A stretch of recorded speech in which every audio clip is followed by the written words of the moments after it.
Тұрғындардың қаржылық сауаттылығы ел тұрақтылығы мен әл-ауқатының кепілі. Осы маңызды мәселені зерттей келе 11 негізгі тақырып, 11 сабақты анықтадық. Айсұлу шұғыл түрде кредитті өтеуі тиіс. Бірақ оның КМФ кеңсесіне ақша апаруына уақыты жоқ. Түскі үзілістен кейін сауда орнына кредиттік сарапшы келді. Айсұлу төлемді кредиттік сарапшыдан беріп жібермек болған еді. Бірақ ол қолына ақша алудан бас тартты. Кредиттік сарапшы орын алған жағдайдан шығудың тамаша мүмкіндігін көрсетті. Терминал арқылы төлем жүргізу.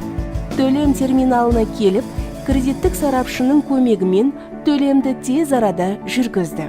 КМФ-тің клиентпен қарым-қатынасы өзара сенімге құрылған. Бірақ кредиттік сарапшылар арқылы ақша беруге болмайды. Кредиттік сарапшы сіздің ақшаңызды кеңсеге барар жолда жоғалтып алуы мүмкін, немесе ұрлатып алуы да ғажап емес. Төлем жүргізу бойынша міндеттемелер сіздің мойныңызда қалады.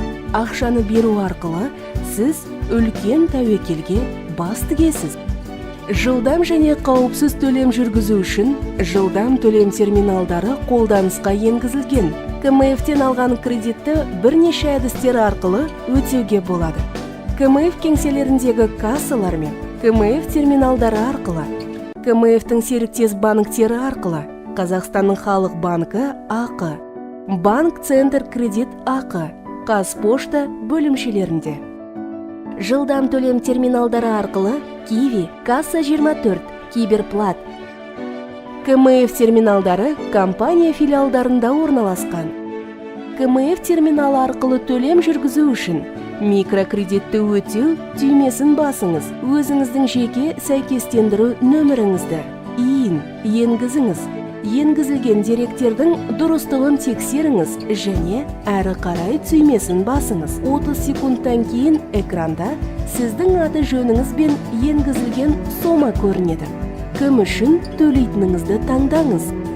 Ақша қабылдағышқа қажет соманы енгізіңіз де әрі қарай түймесін басыңыз. Сондай-ақ, қоғамдық орындарда орналасқан Киви терминалдарын да қолдана аласыз. Ол үшін сіз қызметтерді өтеу бөліміне кіру. Басқа қызметтер түймесін басыңыз. Тізімдердің ішінен МКО, ломбардтар, займдар түймесін табыңыз. Оның ішіндегі тізімнен КМФ түймесін тауып, соған басыңыз. Өзіңіздің жеке сәйкестендіру нөмірін енгізіңіз.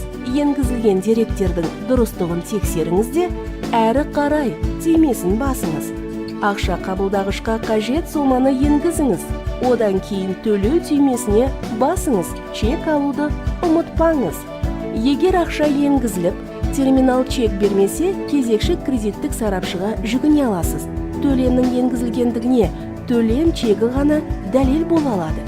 Төлем терминалы ақша қайтармайды. Кредит төлемінен артылған ақша автоматты түрде сіздің транзитті шотыңызға түсетін болады. Ол қаржы кезекті төлемге дейін сол шотта сақталады. Кезекті төлем барысында қалдық сома сіздің төлеміңіздің есебінен шегеріледі. Егер соңғы төлем жүргізетін болсаңыз, және сіз тағы да кредит алғыңыз келмесе, транзитті шотта қалған ақшаны өтініш негізінде КМФ кассасынан ала аласыз.